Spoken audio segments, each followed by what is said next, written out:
Salam alaikum wa rahmatullah. Madame la Présidente, chers collègues, permettez-moi d'emblée de vous transmettre la salutation fraternelle de son Excellence M. Bassirou Diomaye Diakhar Faye, Président de la République du Sénégal, ainsi que celle du vaillant et digne peuple sénégalais.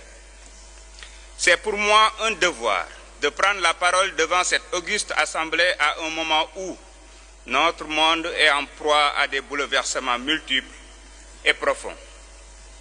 Sécurité fragilisée, inégalité croissante, dette écrasante pour les pays du Sud, changement climatique, insécurité alimentaire, tensions géopolitiques. Nous pouvons le constater, le monde est en tourmente et nul n'est épargné. Face à ces crises croisées, nous devons être des leviers de transformation, des vigies démocratiques et des acteurs de la solution. La coopération parlementaire et le multilatéralisme ne sont plus des options.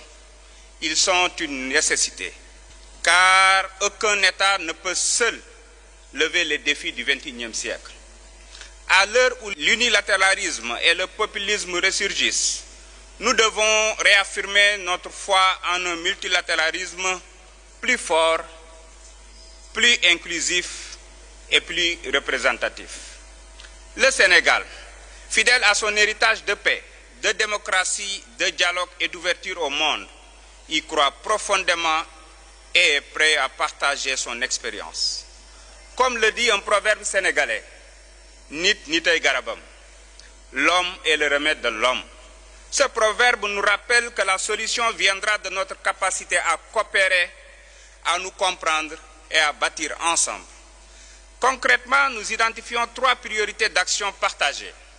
En premier lieu, la justice sociale, en luttant contre les inégalités, en promouvant l'accès universel à l'éducation, à la santé et à l'emploi, et en plaçant les droits humains au cœur de nos législations.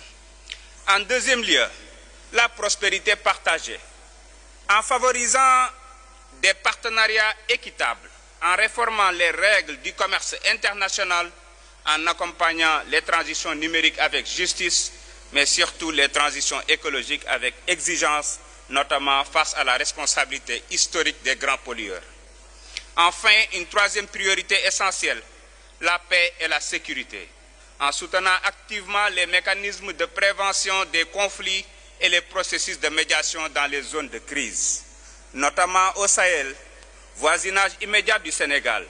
Aujourd'hui, à la croisée des chemins marqués par le terrorisme, les trafics en tout genre, la rupture du contrat social et la tentative de déstabilisation des États.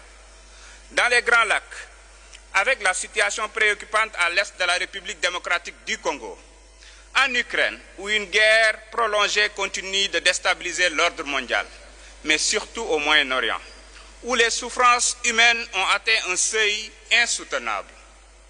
Je voudrais m'arrêter particulièrement sur le génocide en Palestine. Chers collègues, Gaza souffre, Gaza pleure, Gaza meurt. Le droit international y est bafoué, la diplomatie paralysée, la famine se généralise.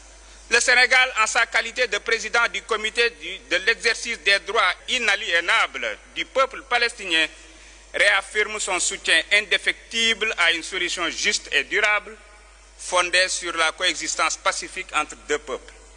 Mesdames et messieurs, le monde vacille, mais il n'est pas condamné. Nous avons la responsabilité et l'opportunité de redonner espoir à nos peuples.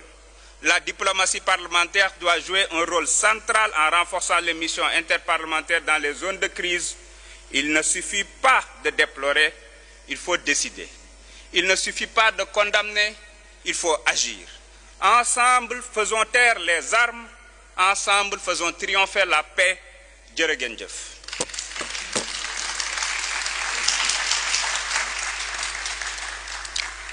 Thank you, President of the National Assembly of Senegal, for your statement.